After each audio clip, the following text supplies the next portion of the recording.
We are very far through our bed. This is a new episode, so welcome back to our attempts to finish this bed before I go back to work.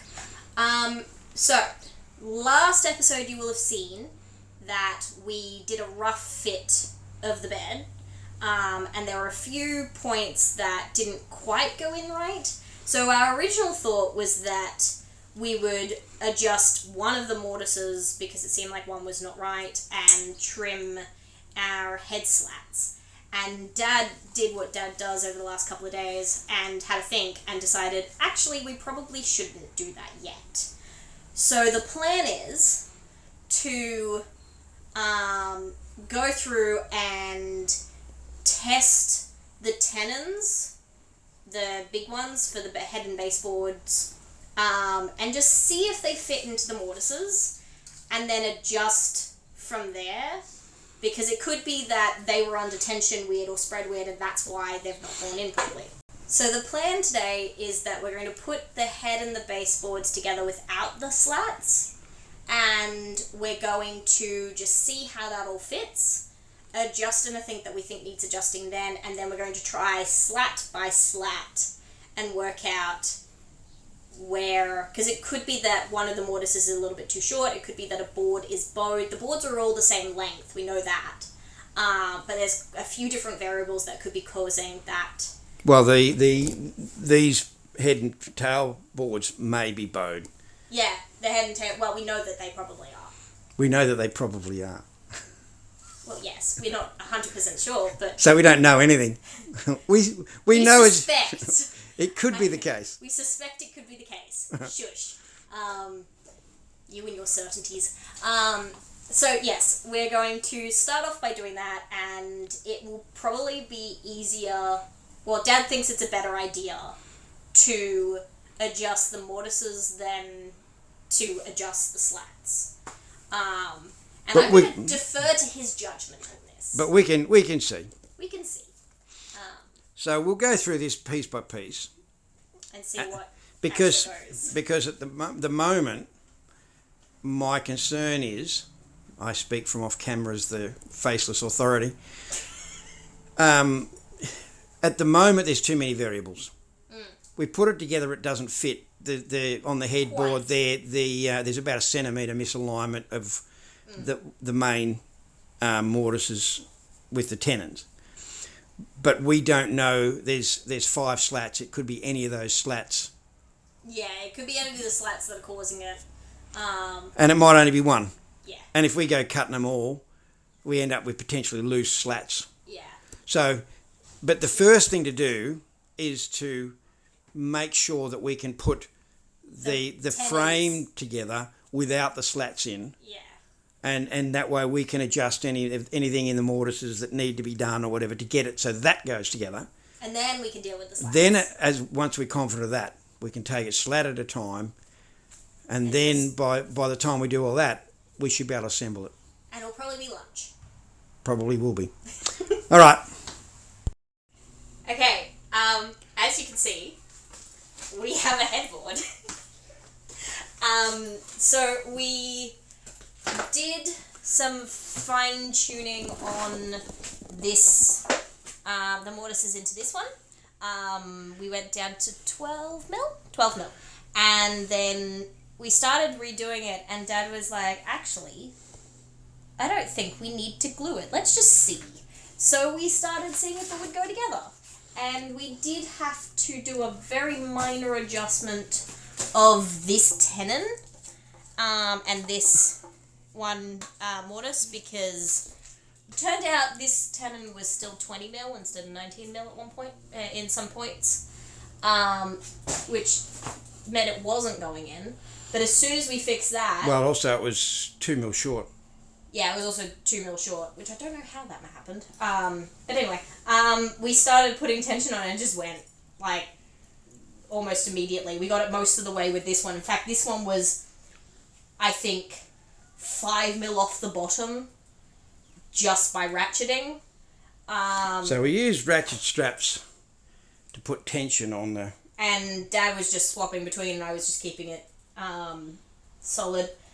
We did have some fun trying to get it to be square at one point. Actually, we're not quite. We will have to do a little. It's not far off square.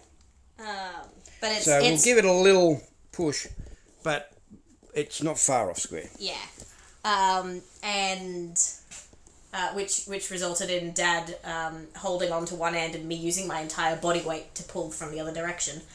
But we had a very short break to get a drink, and then we came down and Dad got his big hammer, which I got no idea where you stuck it. Over here.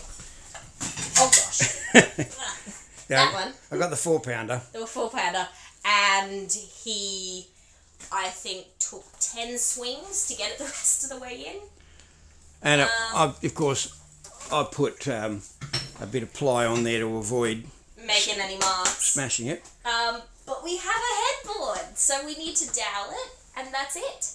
Which won't happen today, because we're done for the day, basically. It's lunchtime. But yes. And it even stands up without me needing to hold it. Yeah, we'll flip it over onto its legs. Yes. And take the ratchets off. Which means we can probably take all the stickers off. Yes, we can take all the stickers off. And I don't think, honestly, this is not coming apart, and it is absolutely... Thank you, Dad. It's absolutely rigid. By the time we dowel it... It's not going anywhere. Even without doweling it, it's not going anywhere. But by the time we dowel it... I mean, we bought the dowel, so we should use the dowel. Oh, it's appropriate. In 15 years' time, with you getting in and out of bed all the time, it will, it'll move a little bit. And if we've doweled it, then it's held up against these. But the whole thing is, we did do a little bit of squaring, but... there was very little that we had to do. We've made it so that it should be square, and by the time it pulled all the way through these tenons, it only has a limited amount of movement that it can tolerate. So I'm very excited. It's nice when a plan comes together. It is. It's very nice. Well, we have a head and baseboard.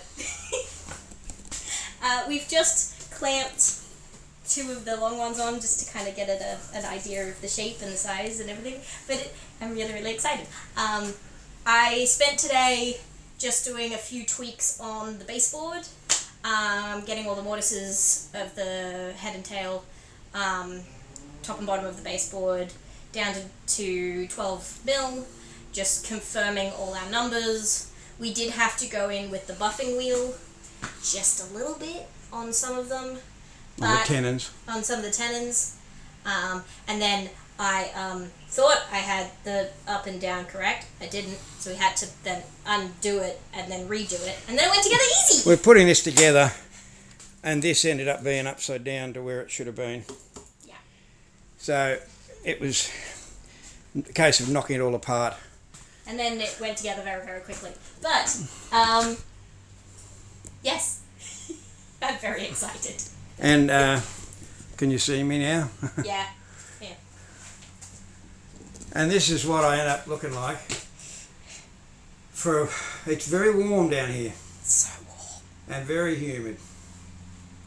But we now have to work through, these need to be shortened because I cut them to their full length. But these are going to be at the same height as the mortises. So we don't want to be half sectioning into the mortise. Half sectioning over the mortises. The you joints. need to turn the. There we go. Now we can see. Yeah, we've got to cut these to length, and then I have to make up. And Melissa and I have had a chat, but we've got to make up brackets to mount these. And there's 3. There's a third one here that will have to be dropped below the others. You want to just... This is going to go in the middle, obviously. And it'll be like... Well, yeah, but for the moment we'll just go... It'll be in line with... that middle post. The centre of that. but this one needs to be dropped to the right height. Maybe I'll even rip it down. I probably will rip it down actually, because we're going to have the slats. The base of the slats is going to be down here, which means this is going to be too tall. So we'll probably have to set up. No, I'll probably have to do it with the circular saw. Yes. But we'll make up some brackets. These will just have to be cut off using a drop saw and